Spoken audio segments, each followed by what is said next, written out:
Así regresa nuestro segmento Justo al Medio. En la actual crisis que se vive en Ucrania, se destapa lo que unos pocos medios y periodistas independientes han dicho sobre la región del Donbass. En 8 años, el ejército de Ucrania ha asesinado a 13.000 personas en la región, que incluye Donetsk y Lugansk. Una verdad muy incómoda para Occidente. Aquí algunos ejemplos. Guerra en Ucrania. Rusia ataca. Así destacan varios titulares en el portal del canal de televisión francés CNews, con una postura que se suma a la instalación de una sola narrativa. Sus periodistas tuvieron que escuchar la incómoda pero dolorosa verdad de lo que sucede en el Donbass desde el 2013. Se los dijo una periodista francesa que durante estos años documentó día a día los hechos. Les bombardements ou les exactions, elles sont russes ou elles sont russes ou elles sont ukrainiennes? Du côté où je suis, elles sont ukrainiennes.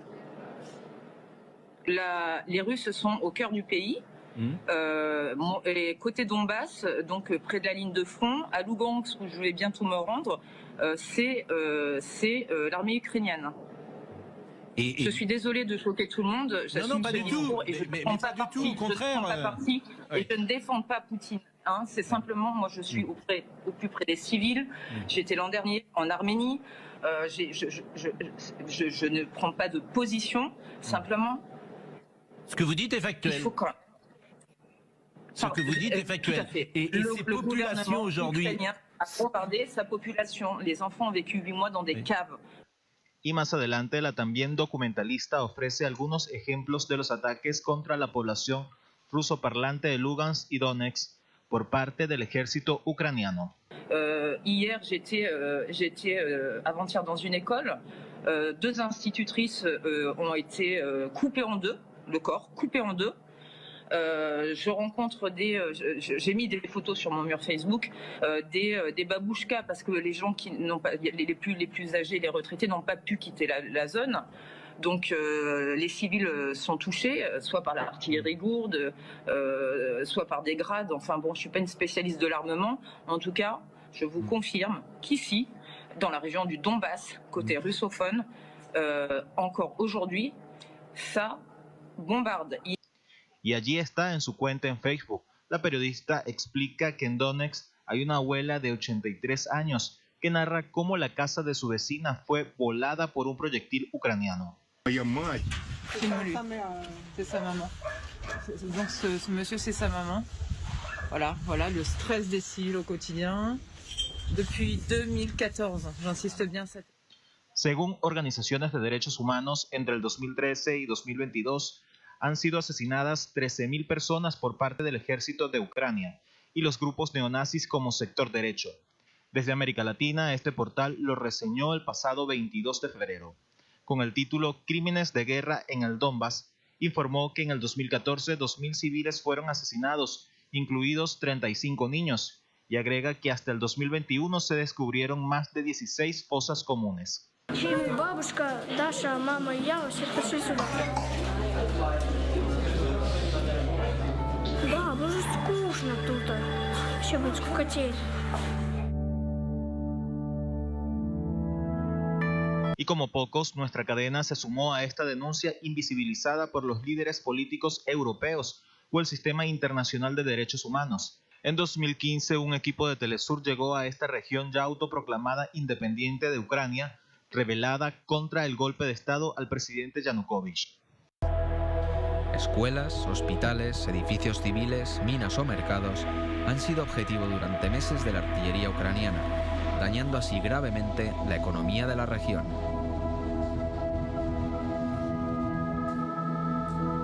В 8 утра взрыв произошел. Снаряд, видимо, прилетел с аэропорта. Или аэропорт, или Пески. Да, 2 охранника были на 2-м этаже, внизу.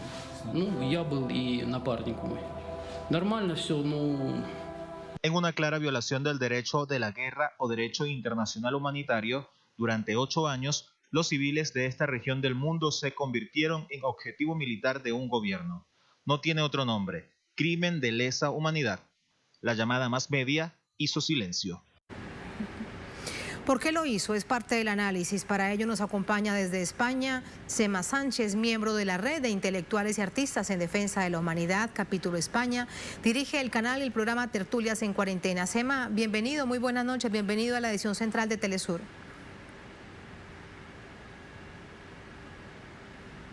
Hola Sema, ¿me escucha? Buenas noches. Tenemos dificultades en este momento. Rápidamente le pido a la producción que nos reconectemos con nuestro invitado. Es un asunto que vamos a destacar. Desde el año 2013 hasta son más de 8 años. En esta región del Donbass, según organizaciones de derechos humanos, varias de ellas de carácter independiente que hicieron presencia en este lugar, se denuncia que hubo entre 13.000 y 15.000 personas que fueron asesinadas por el ejército ucraniano o también por las llamadas grupos ultranacionalistas, grupos neonazis, alguno de ellos sector derecho o también el batallón Azov. Varios de ellos que fueron legitimados, institucionalizados después del golpe de Estado del presidente Yanukovych y con la llegada del presidente Petro Poroshenko. Las imágenes, por ejemplo, que ven ustedes allí dan cuenta del testimonio que ofrece a través de redes sociales esta periodista francesa, a la que fue convocada por distintos medios de comunicación también de carácter franceses, y ella estaba narrando lo que allí sucedía. Ella abiertamente dijo: no estoy con ninguno de los dos bandos, no estoy con Rusia ni Ucrania, pero los bombardeos y los misiles llegan por parte del ejército de Ucrania. Durante 8 años todo esto sucedió. Para este momento, una situación muy grave que se ha denunciado por parte de ella y también otros periodistas independientes que han logrado llegar a la zona, es que los adultos mayores no han sido evacuados por distintas razones. Una de ellas porque no quisieron dejar sus hogares.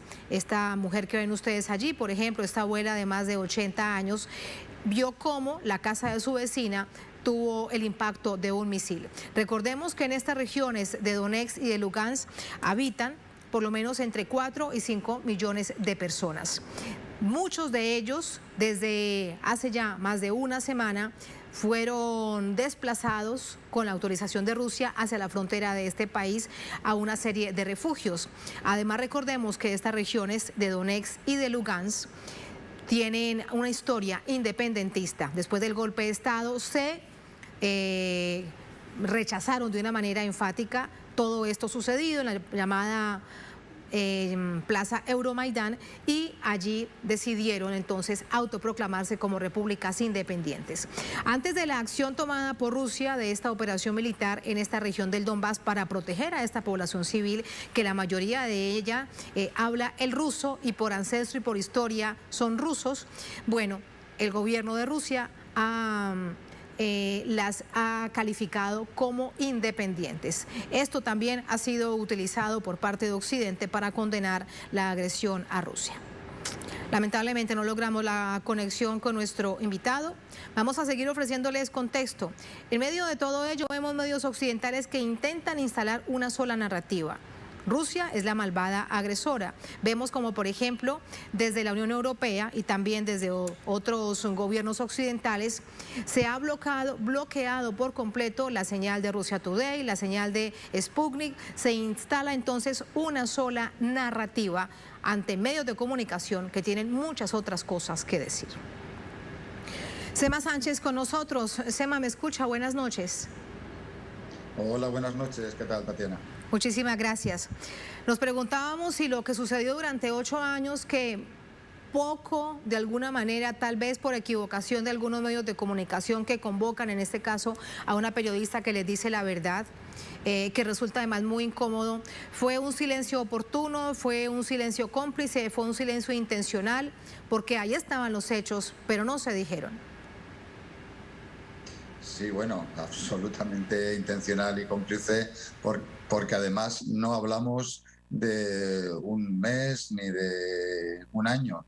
Fíjate que estamos hablando desde el 2014 hasta ahora, han pasado 8 años y además ha habido porque el primer año que estas provincias separatistas prorrusas, que en realidad lo que son es provincias que no quieren estar bajo un gobierno pronazi que había tomado el poder con un golpe de Estado financiado desde aquí, desde Occidente. Todo esto son hechos consumados y reconocidos que no salen ni siquiera para comentarlos, pero cuando hablamos de si es intencional, solo hay que ver que con los acuerdos de Minsk que se hacen a partir del 2015, hasta ahora estamos hablando de que la OSCE, el mecanismo que hacen, la organización que hacen para controlar y supervisar esos acuerdos y que se cumplan esos acuerdos, contempla y registra más de 400.000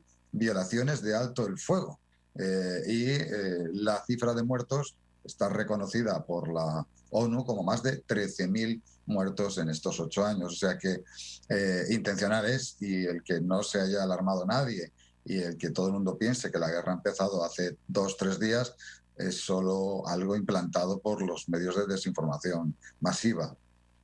Sema, es además también evidente, y lo dice la OCE, aunque ese informe pasó también casi que inadvertido, desapercibido, la claridad sobre los ataques a la población civil. Todo un asunto violatorio del derecho internacional humanitario, pero tampoco a nadie le importó, ni al CICR, ni a Naciones Unidas, a los organismos internacionales que defienden los derechos humanos y el derecho internacional humanitario, que lancen misiles contra las casas de civiles, que destruyan escuelas, infraestructuras, iglesias. Eso es un ataque directo contra civiles. Sí, ya no solo es porque lo diga la periodista, valiente periodista que dice la verdad en ese momento, sino que es algo que ya te digo, es reconocido, las víctimas reconocidas. ¿Cuál es el problema? El problema es que no son víctimas de su bando.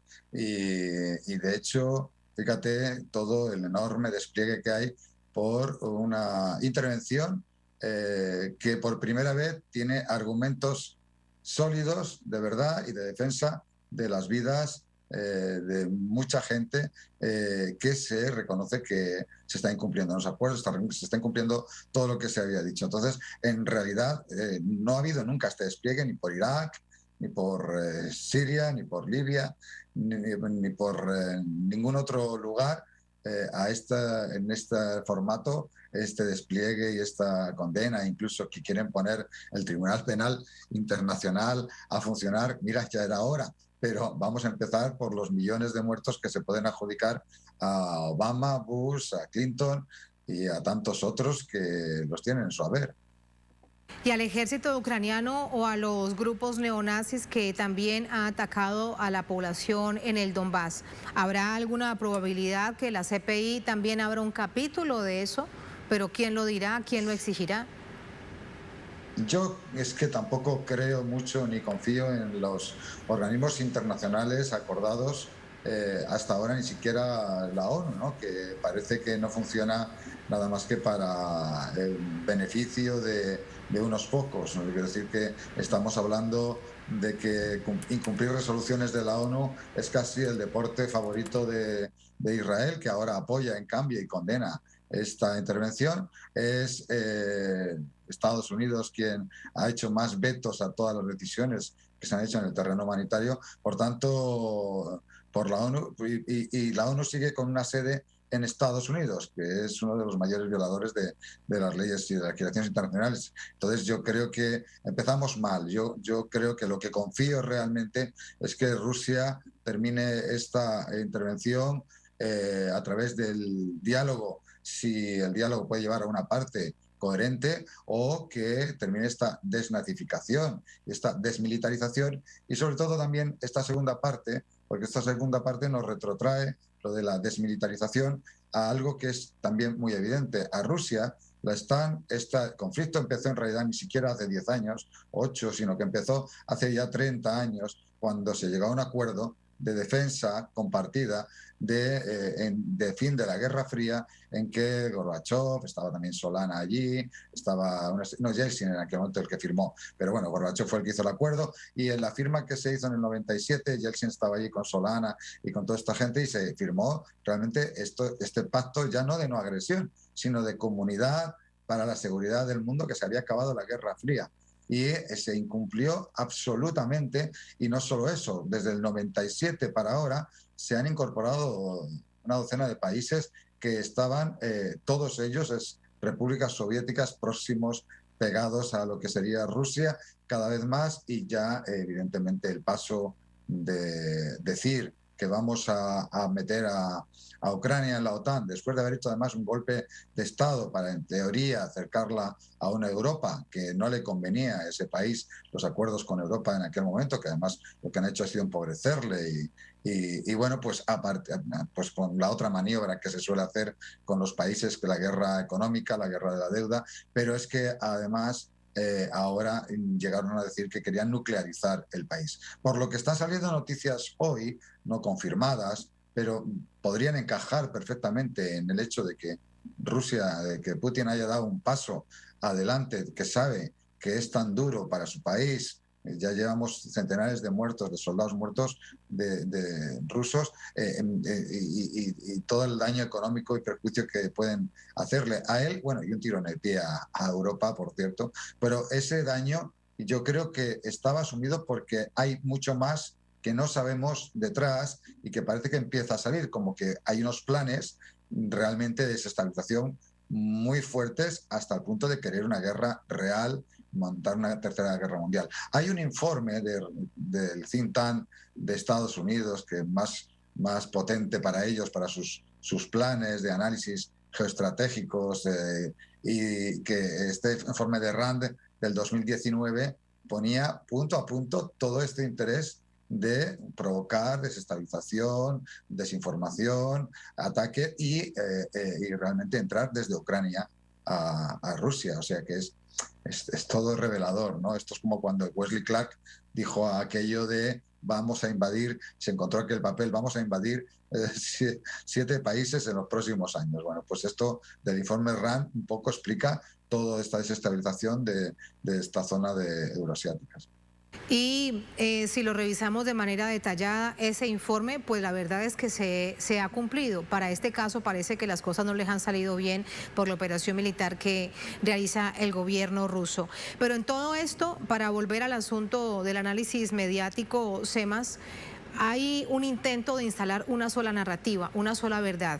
Quien diga lo contrario, quien presente otros hechos, como por ejemplo los muertos del Donbass, que ahora están en fosas comunes y habrá que hacer algo además para identificarlos. Ese es el llamado que además se le hace a esa comunidad internacional desde la región del Donbass por parte de organizaciones de derechos humanos. Y allí lo que uno se pregunta entonces, ¿quién va a ganar en todo esto? Porque también es una guerra de narrativas. Sí, pero yo me niego a tener una equidistancia entre una guerra de narrativas en la que aquí nos venden que, bueno, mienten allí, mienten aquí, se censura allí, se censura aquí. Y para decirte esas equidistancias, bueno, la guerra la van a pagar los de siempre, pero los pobres soldados que tienen que estar allí, las vidas que se van a perder allí, pero evidentemente la decisión de, por ejemplo, de Europa de censurar a los medios rusos, RT, Sputnik, bueno, estar estigmatizando, ya poniéndoles la estrella estigmatizadora a compañeros periodistas, incluso independientes como Marco Teruggi, etcétera. Bueno, pues eso todo es de una evidencia abrumadora que está desmontando toda la narrativa de que este neoliberal capitalismo es el mejor, el menos malo, el más democrático y más libre de los sistemas. Pero además, fíjate, te voy a tener una anécdota que ocurrió en un medio, que vi en un medio hace poco, ayer en España, que me pareció de un cinismo estratosférico, que es que un analista decía en uno de los noticiarios más importantes, creo que era un general, decía que, bueno, realmente sí que era muy difícil que los rusos contestaran o se rebelaran en el país porque ni siquiera sabían que estaba ocurriendo una guerra y los términos y cómo estaban actuando en la guerra en Rusia, en Ucrania. y que, claro, esto era porque sus medios estaban totalmente adormeciendo a la población.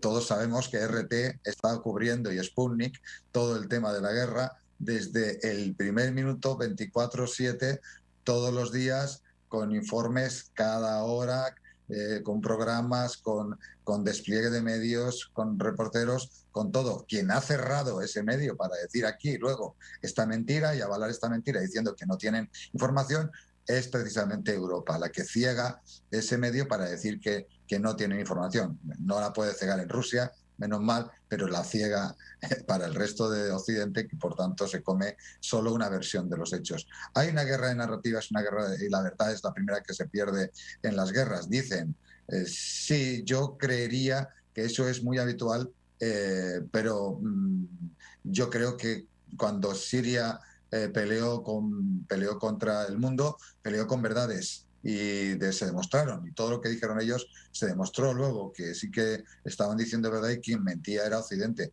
Ahora pasó también con Libia, pasó también con las armas de destrucción masiva de Irak, está pasando en todos los lados. Por tanto, aquí me niego a tener que esperar a que se demuestre, como siempre, a posteriori. Me niego. Yo creo que realmente aquí no hay una guerra de dos narrativas, aquí está una verdad y una mentira. La mentira que está inventando que el agresor es Rusia y que la víctima es los golpistas de Ucrania y la verdad de que lo que estaban haciendo ahí es durante 8 años una guerra total y genocida contra su propia población en la región del Donbass, de las repúblicas de Donetsk y Lugansk, y además 30 años de acoso, de intento de acoso y derribo a Rusia, que no es más que la piedra necesaria para atacar a China, que es el verdadero rival de Estados Unidos a nivel comercial. Lo del Donbass es un crimen de lesa humanidad. Si se revisa la caracterización que establece el Estatuto de Roma, tal cual. Hay que ver quién asumirá esas responsabilidades. Seman, muchísimas gracias por ese análisis político-mediático. Muy buenas noches. Gracias. Buenas noches. Hasta ahora. Muchas gracias. Vamos